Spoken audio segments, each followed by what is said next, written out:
Welcome to the deep dive.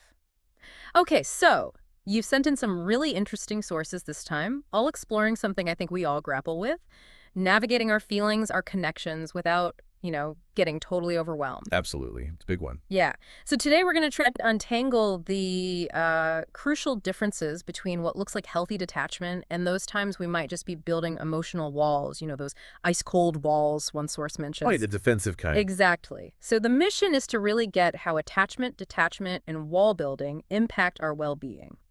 And these sources, there's this lovely dialogue between a master and a young monk.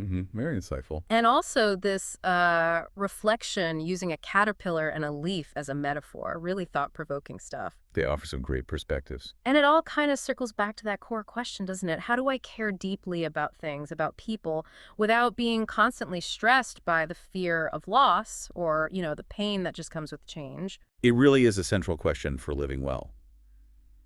And the master's description of attachment, it's quite striking. He talks about it like tightly gripping a rope tied to something precious but distant. Driven by fear, right? Fear of losing it. Exactly. Fear's the fuel. And that tight grip, that clinging, it's what causes the pain, the imbalance he mentions.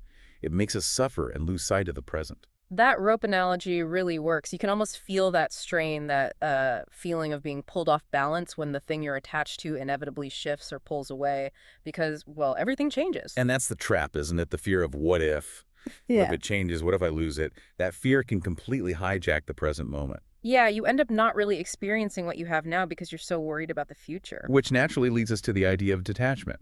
The master offers this contrasting image, letting the same rope just rest gently in an open palm. So it's not about cutting the rope or pretending it doesn't exist. No, not at all. It's about acknowledging the value, appreciating it, but without that desperate need to control the outcome, letting go of the need for it to stay the same. Okay, so detachment isn't indifference. It's not caring. Precisely. It's freedom from the need for control.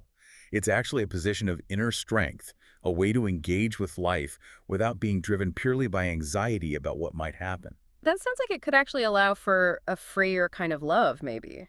If your affection isn't all tangled up with expectations and, like, a sense of ownership. Absolutely. When we detach, the way we love can shift. It becomes less about what I need from this Yeah. and more about appreciating it for what it is right now.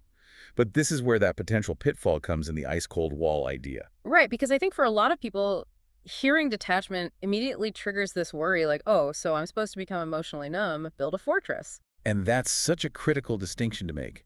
The master's clear that ice-cold wall isn't detachment. It's a reaction, a defense mechanism built from the very same fear we talked about with attachment, the fear of getting hurt. Ah, so it's like swinging to the other extreme. Instead of managing the possibility of pain, you just try to shut off feeling altogether. Exactly. You build a barrier. And the downside, as the master points out, is pretty severe.